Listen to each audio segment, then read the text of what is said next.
চলে আসলাম। এই দেখেন, এগুলো হলো বাদনিস, ধনিয়া পাতার মতন দেখতে পুরাটাই।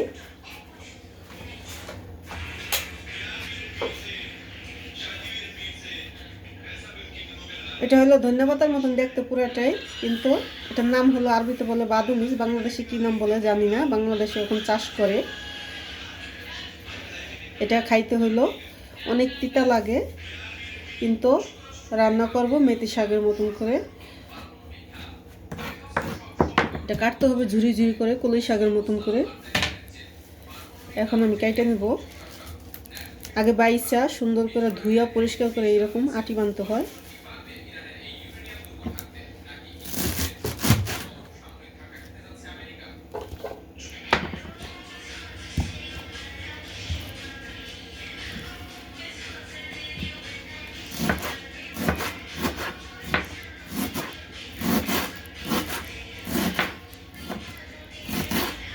বাদামটা দিয়ে আমরা শাক ভাজি করে খাই। এটা দিয়ে আপনি সালাদও খাওয়া যায়। আরবিতে বলে একটা তাব্বুলি, টমেটো দিয়ে এটা বানাই খায়। এটা একদিন বানিয়ে আপনাদেরকে সকলকে দেখাবো কিভাবে খায় এগুলো কাঁচা। আমিও খাই, তাব্বুলিটা আমার অনেক পছন্দ। কিন্তু তাব্বুলি খাই হলো আপনার ইসের সাথে,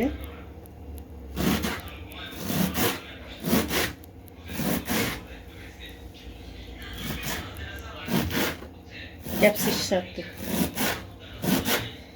ক্যাপসির সাথে মজা হয় বেশি।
দেখছেন কিভাবে ঝুরি ঝুরি করে কাটলাম, সুন্দর করে ঝুরি ঝুরি করে কাটে নিলাম। এখন রান্না করব। পাতিলে নিয়ে আসতেছি।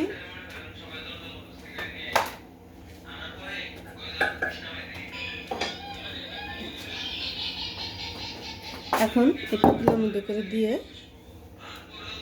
বসিয়ে দেবো।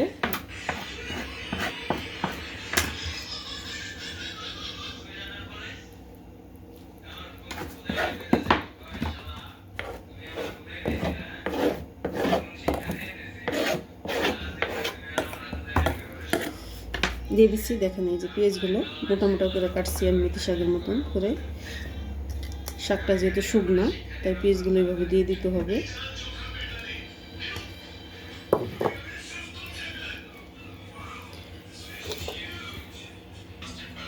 এখন বসিয়ে দিলাম এই চুলায় শাকগুলো। দিয়ে দিচ্ছি স্বাদ মতন লবণ,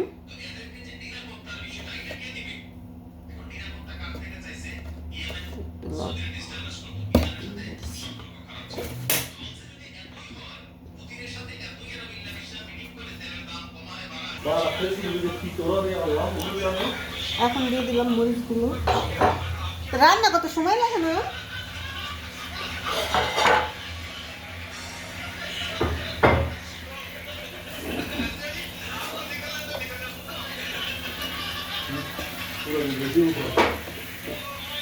ঘরের মধ্যে খাবার খেয়ে না খেয়ে থাকলে 10 টাকা আমার। সারাদিন শুধু টিপি আর টিপি।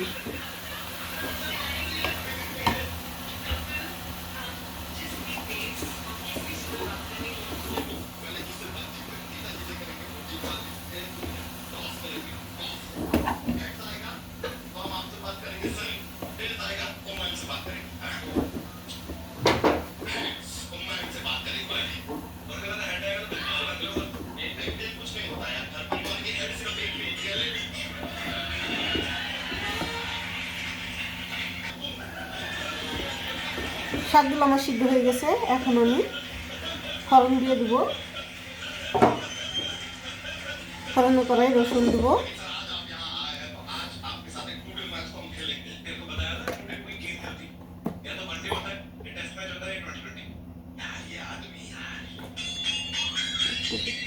রসুন দেবো বাস।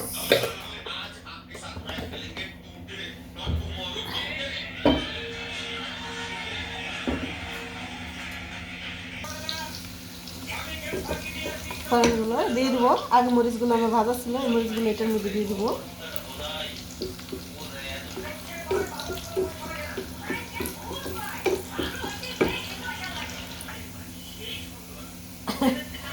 পেঁয়াজগুলো, এই যে ফোড়নগুলো ভাজা হয়ে গেছে, রসুন দিয়ে শুকনো মরিচ দিয়ে আমি ফোড়ন দিলাম, এই দেখেন। এখন দিয়ে দিচ্ছি শাকগুলো। ক্যামেরাটা একটু ধোলা ধোলা আছে এখানে।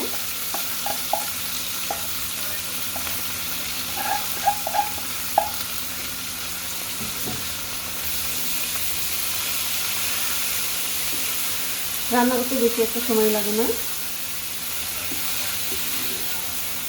শাকটা তাড়াতাড়ি সিদ্ধ হয়ে যায়।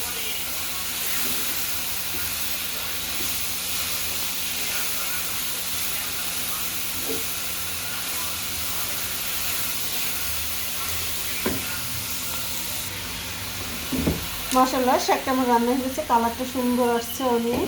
আপনাদের ক্যামেরায় আমার ইসের কারণে একটু ঘোলা ঘোলা আসে। শাকটা রান্না হয়ে গেছে, খুব সুন্দর হচ্ছে।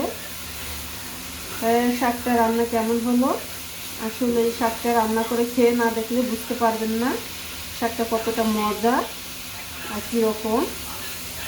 আশা করি আপনারা সকলেই চাইলে আমার মতন এভাবে রান্না করে খেয়ে দেখতে পারেন। আমার হাজব্যান্ড অনেক পছন্দ করে এই শাকটা, তাই আমি মাঝে মধ্যে রান্না করি। বিশেষ করে গরম ভাতে বেশি মজা লাগে। আপনারা ভালো থাকবেন, সুস্থ থাকবেন। আগামীতে দেখা হবে নতুন কোনো রেসিপি নিয়ে। সকলে আমার জন্য দোয়া করবেন। খোদা হাফেজ।